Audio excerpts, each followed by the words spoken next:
ರೂಪಾಯಿಯ ಅತ್ಯಂತ ಅದ್ಭುತವಾಗಿ ಕಟ್ಟಲ್ಪಟ್ಟಂತ ಒಂದು ವಿಶೇಷ ವಾಸ್ತುಶಿಲ್ಪ ಮ್ಯೂಸಿಯಂ ಆಫ್ ದ ಫ್ಯೂಚರ್ನ ಒಳಗಡೆ ಇದ್ದೇನೆ.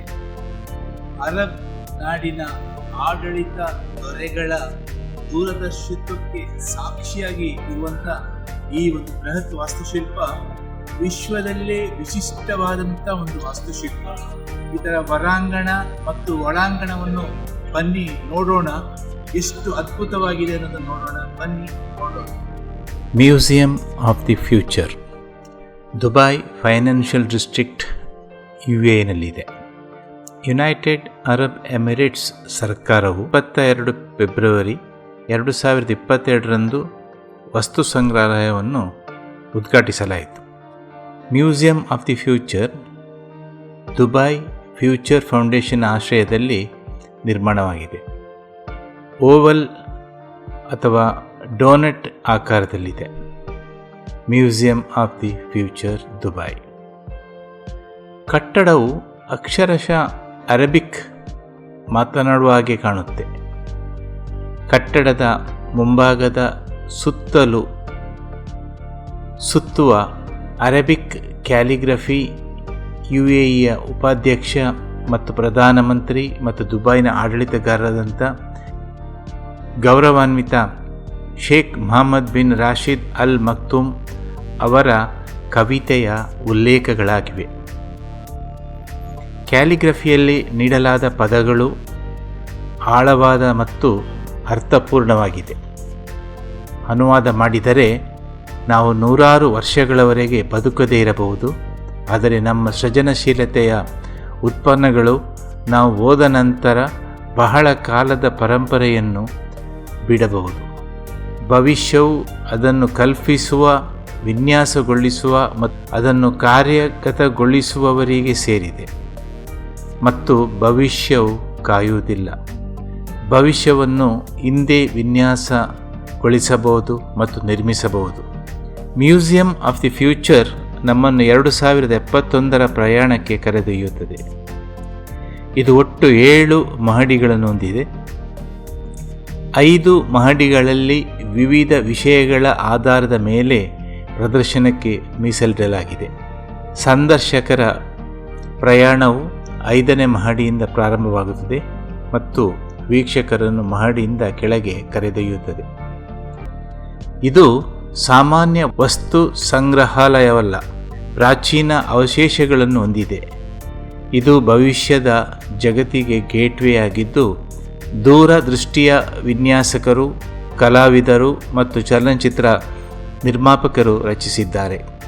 ವಸ್ತು ಸಂಗ್ರಹಾಲಯವು ಪ್ರದರ್ಶನ, ತಲ್ಲೀನಗೊಳಿಸುವ ರಂಗಭೂಮಿ ಮತ್ತು ವಿಷಯಾಧಾರಿತ ಆಕರ್ಷಣೆಯ ಅಂಶಗಳನ್ನು ಸಂಯೋಜಿಸುತ್ತದೆ.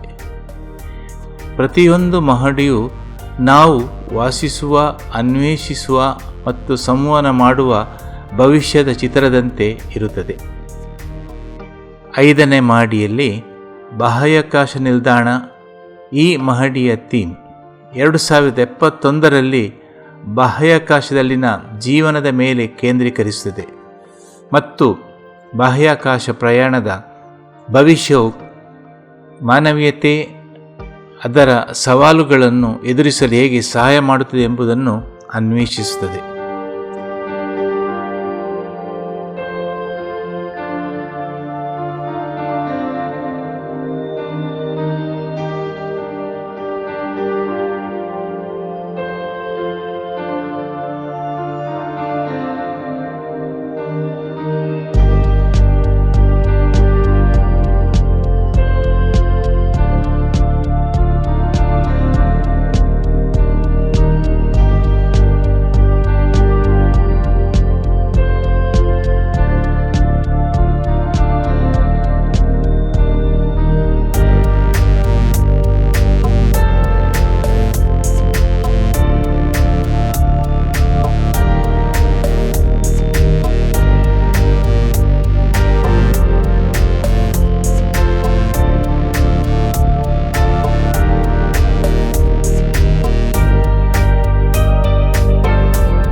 4ನೆಯ ಮಹಡಿಯಲ್ಲಿ ದ ಈಲ್ ಇನ್ಸ್ಟಿಟ್ಯೂಟ್ ಭವಿಷ್ಯದಲ್ಲಿ ಪರಿಸರ ವಿಜ್ಞಾನ ಮತ್ತು ಜೀವ ವೈವಿಧ್ಯತೆಯನ್ನು ಎತ್ತಿ ತೋರಿಸುತ್ತದೆ.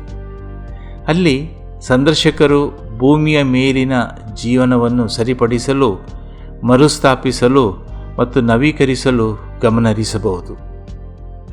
ಭವಿಷ್ಯದ ವಸ್ತು ಸಂಗ್ರಹಾಲಯ ಅಧ್ಯಾಯ 2ರಲ್ಲಿ 4500ಕ್ಕೂ ಹೆಚ್ಚು ಜಾತಿಯ ವೃಕ್ಷರಾಶಿ ನೋಡಬಹುದಾಗಿದೆ. ವಾಲ್ವ್ ಆಫ್ ಲೈಫ್ ಎಂದು ಕರೆಯುವ ವರ್ಚುವಲ್ DNA ಲೈಬ್ರರಿಯು ರಿಕ್ ಮತ್ತು ಮೋರ್ಟಿಯ ವೈಜ್ಞಾನಿಕ ಲ್ಯಾಬ್ನಂತೆ ಕಾಣುತ್ತದೆ ಮತ್ತು ಗಾಜಿನ ಕೇಸುಗಳ ಒಳಗಡೆ ಅಭಿವೃದ್ಧಿಪಡಿಸಿರುವ ವೃಕ್ಷ ಜಾತಿಗಳ ಸಾವಿರಾರು ಮಾದರಿಗಳ ನಿಧಿಗಳಿವೆ. ಅಮೆಜಾನ್ ಮಳೆಕಾಡಿನ ಮಿಶ್ರ ವಾಸ್ತವ್ಯದ ಮನರಂಜನೆಯು ಅಳಿವಿನಂಚಿನಲ್ಲಿರುವ ಪ್ರಭೇದಗಳನ್ನು ಮತ್ತೆ ಜೀವಕ್ಕೆ ತರುವುದು ಮತ್ತು ಅಳಿವಿನಂಚಿನಲ್ಲಿರುವ ಪ್ರಾಣಿಗಳನ್ನು ಸಂರಕ್ಷಿಸುವುದು ಹೇಗಿರಬಹುದು ಎಂಬುದನ್ನು ಅನುಭವಿಸಲು DNA ಅನುಕ್ರಮಗಳು ಮತ್ತು 2000ಕ್ಕೂ ಹೆಚ್ಚು ಜೆನೆಟಿಕ್ ಕೋಡ್ಗಳನ್ನು ಮಿಶ್ರಣ ಮಾಡಲು ಮತ್ತು ಹೊಂದಿಸಲು ನಮಗೆ ಅನುಮತಿಸುತ್ತದೆ.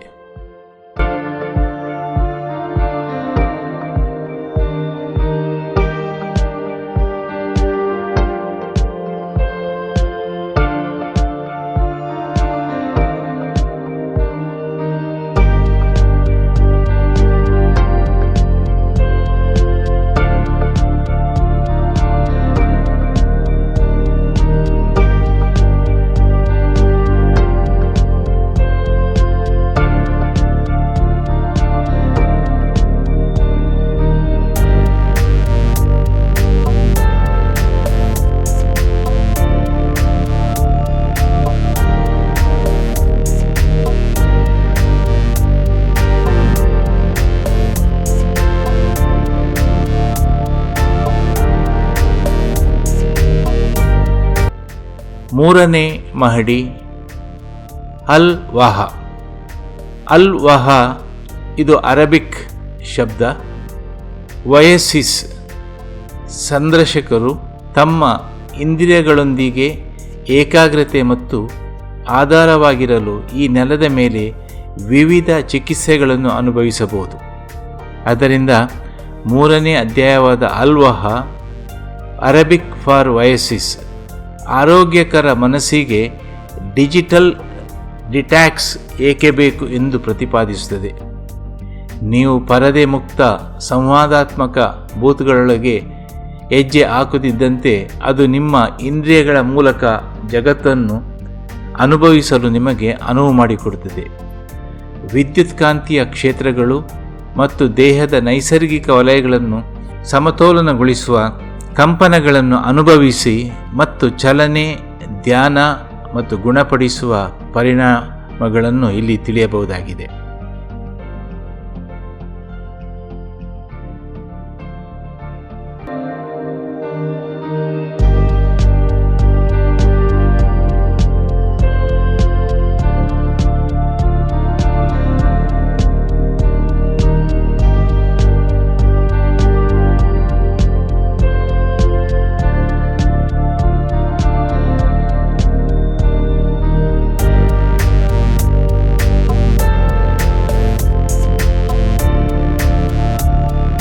ಎರಡನೆಯ ಮಹಡಿ ನಾಳೆ ಇಂದು.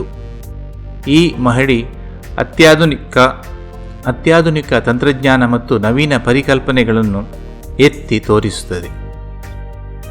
ಜಾಗತಿಕ ಸವಾಲುಗಳಿಗೆ ಪ್ರತಿಕ್ರಿಯೆಯಾಗಿ ಪ್ರಸ್ತುತ ಪರಿಹಾರಗಳನ್ನು ತಿಳಿಸುತ್ತದೆ. ಈ ಮಹಡಿಯು ತನ್ನ ಕಾರ್ಯತಂತ್ರದ ಪಾಲುದಾರರೊಂದಿಗೆ ವಸ್ತು ಸಂಗ್ರಹಾಲಯದ ಕೆಲಸವನ್ನು ಪ್ರತಿಬಿಂಬಿಸುತ್ತದೆ, ಏಕೆಂದರೆ ಇದು ಜಾಗತಿಕ ದೂರದೃಷ್ಟಿಗಾಗಿ ಇನ್ಕ್ಯುಬೇಟರ್ ಮತ್ತು ಪ್ರಯೋಗಾಲಯವಾಗಿ ಕಾರ್ಯನಿರ್ವಹಿಸುತ್ತದೆ.